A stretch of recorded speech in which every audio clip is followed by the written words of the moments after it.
IOL fixation is a way of putting the lens implant back into the eye without all of its natural support.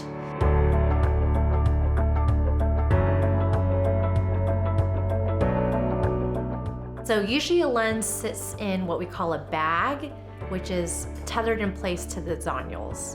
So when the bag and the zonules, the support from them is insufficient, then you'll have to find other ways to fixate the lens implant into the eye. With cataract surgery, if there's any complication, sometimes the lens implant will not be placed in the bag, and that'll be determined by the cataract surgeon. There's many techniques that surgeons use to put the lens back in place. When we say IOL fixation, you can fixate it to the sclera with or without sutures. You can put it on the capsular bag. If there's enough support in the eye, you can put it in the anterior chamber as well.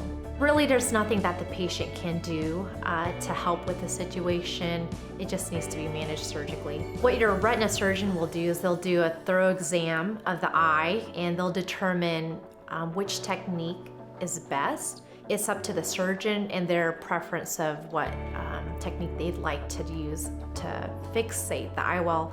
And also, just like with any other surgery, there's risk of infection, bleeding, pressure possibly being too low, risk of retinal detachment, retinal tear, and they might need repeat surgery if the lens is, for whatever reason, not centered well, or if the lens is exposed or any sutures are exposed. Patients need to know that sometimes they'll still need glasses afterwards.